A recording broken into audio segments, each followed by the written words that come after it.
স্বাধীনতা বিরোধীদের নিয়ে ইউনূসের ঐক্য, আওয়ামী লীগের লড়াই করতে হবে একাই, এই প্রসঙ্গটি নিয়ে 4 ডিসেম্বর বুধবার বিজয়ের মাসে মোহাম্মদ ইউনূস বাংলাদেশের যে রাজনৈতিক দলগুলো এখন ক্রিয়াশীল মাঠে তাদের নিয়ে বৈঠক করেছেন এবং বৈঠক করে ঐক্যের আহ্বান জানিয়েছেন। বিজয়ের মাস কাদের নিয়ে ঐক্যের আহ্বান জানিয়েছেন? যারা বিজয়ের বিরোধী ছিল তাদের নিয়ে। দেখুন ইউনূস কি বক্তব্য দিয়েছেন। অন্তর্বর্তী সরকারের প্রধান উপদেষ্টা মোহাম্মদ ইউনূস তিনি বলেছেন, সবাই মিলে আমরা একজোট হয়ে যেন কাজটা করতে পারি। সবাই একত্র হয়ে বললে একটা সমবেত শক্তি তৈরি হয়। এই সমবেত শক্তির জন্যই আপনাদের সঙ্গে বসা।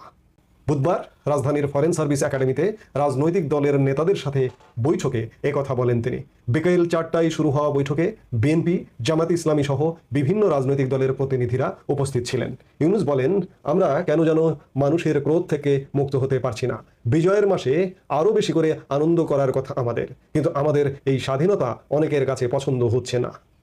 ইউনূসের এই কথা কি হয়েছে বাস্তবের পরিপ্রেক্ষিতে আপনারা তা দেখছেন। আমরা এই পরিস্থিতিতে মনে করেছিলাম দুর্গাপূজা নিয়ে একটা হাঙ্গামা শুরু হবে, সেখানে আপনারা সবাই ঐক্যের শরিক হয়েছিলেন, সারা দেশ জুড়ে শান্তিপূর্ণভাবে পূজা পালিত হয়েছে, কোথাও কোনো ধরনের বিশৃঙ্খলা হয়নি, সেটাও অনেকের পছন্দ হয়নি। দেশকে নতুন করে অস্থির করার চেষ্টা চলছে। এখন যে চেষ্টা চলছে সেখানে বিশেষভাবে আপনাদের আমরা চাচ্ছি।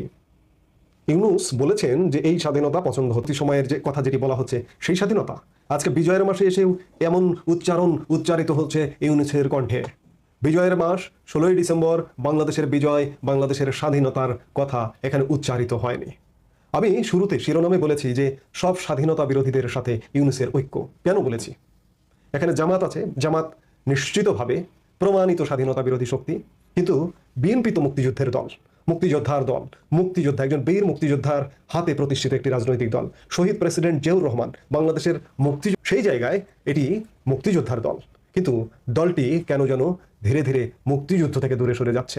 এই দলটিতেও অসংখ্য মুক্তিযোদ্ধা আছে, কেন্দ্রীয় নেতা আছে, তৃণমূলের নেতা আছে, অসংখ্য মুক্তিযোদ্ধা আছে, কিন্তু তারাও এদের সাথে, এই যে স্বাধীনতা বিরোধীদের সাথে সুর মিলিয়ে বলছেন যে নতুন স্বাধীনতা কিংবা 36শে জুলাই এরা কারা বলবে। কিন্তু বিএনপি তো অস্ত্র হাতে যুদ্ধ করেছে আমাদের মহান মুক্তিযুদ্ধে, কিন্তু বিএনপিও আজকে এই জামাতের ফাঁদে পা দিচ্ছে কেন?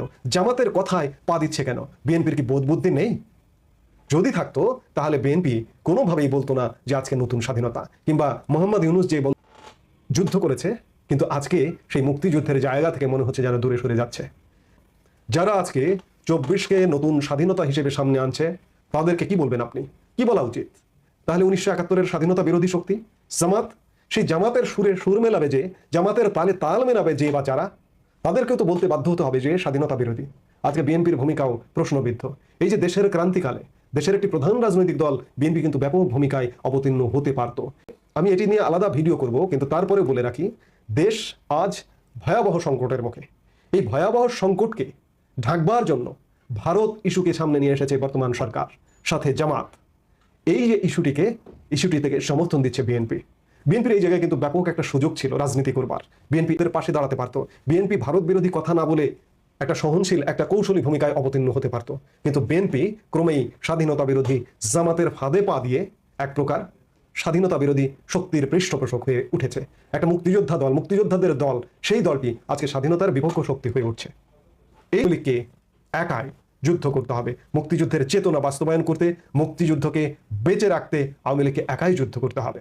কিন্তু প্রশ্ন আছে, আওয়ামী লীগ জনপ্রিয়, বিভিন্নভাবে বিভিন্ন জরিপে আমরা দেখতে পেয়েছি যে আওয়ামী লীগ জনপ্রিয়, এমনকি আন্তর্জাতিক গণমাধ্যমের জরিপেও আওয়ামী লীগকে আমরা জনপ্রিয় হিসেবে পেয়েছি। আমাদের বিভিন্ন অনলাইন ভোট দিয়েছে যে আওয়ামী লীগকে রাজনীতি করতে দেওয়া উচিত।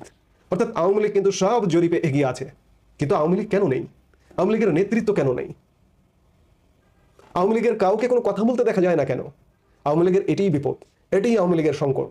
এই সংকট থেকে সেদিকে শুধু আওয়ামী লীগ, আমি আগের বক্তব্যে বলেছি, কথাটা হয়তো রিপিট হয়ে গেল, তারপরেও এই মুহূর্তে কথাটা রিপিট করবার প্রয়োজন আছে। এত নেতা নেত্রীর ভেড়ে সাধারণ মানুষ নেতাদের পাশে, বিশেষ করে বড় বড় কেন্দ্রীয় নেতাদের পাশে তাদের তৃণমূল নেতারাও ভেটতে পারতেন না। তৃণমূল নেতা কর্মীর অনেক দুঃখ আছে, অনেক ক্ষোভ আছে। এই যে মন্ত্রী পরিষদের মন্ত্রীর এত দূরের কথা, মন্ত্রীদের পিএস এর চেয়ে বেশি। এবং আওয়ামী লীগের যে নেতা মন্ত্রী অনেকে লুটপাট করেছে, দুর্নীতি করেছে, তারা কোথায় এখন?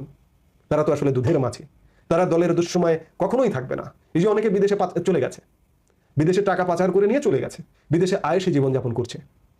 দেশে যখন সুসময় আসবে, আওয়ামী লীগের সুসময় আসবে, তারা কিন্তু এসে ক্রিমটা খাবে দলের। এসব কারণেই আমি এর আগে বক্তব্যে বলেছি, এই যে অনেক বক্তব্য, অনেক কথা, অনেক রেফারেন্স আসলে রিপিট হয়ে যায়। এই যে নারায়ণগঞ্জ সিটি কর্পোরেশনের সাবেক মেয়র সেলিনা হায়াৎ আইভী, তাকে একটি পত্রিকা কিছুদিন আগে ইন্টারভিউ করেছিল। তখন তাকে জিজ্ঞেস করা হয়েছিল যে আপনাকে যদি আওয়ামী লীগের দায়িত্ব নিতে বলা হয় আপনি কি নেবেন? তিনি কিন্তু অস্বীকার করে। তার বাবার অনেক অবদান আছে আওয়ামী লীগের জন্য, কিন্তু শামীম ওসমানের কি অবদান আছে আমি জানি না। নারায়ণগঞ্জের দাঙ্গাবাজ শামীম ওসমান আর নারায়ণগঞ্জের পরিচ্ছন্ন রাজনীতিবিদ সেলিনা হায়াৎ আইভীকে এক কাতারে মাপা হয়। এমনকি সেলিনা হায়াৎ আইভীকে বাংলাদেশ আওয়ামী লীগ মেয়র পদে নমিনেশন পর্যন্ত দেয়নি, শামীম ওসমানকে দিয়েছিল। সেলিনা হায়াৎ আইভী 2011 সালে স্বতন্ত্র নির্বাচন করে বিপুল ভোটে মেয়র নির্বাচিত হয়েছিলেন। এখন প্রশ্ন হচ্ছে যে এই যে সব পালাতক, সব পালিয়ে আছে, আওয়ামী লীগের হাল ধরবে কে?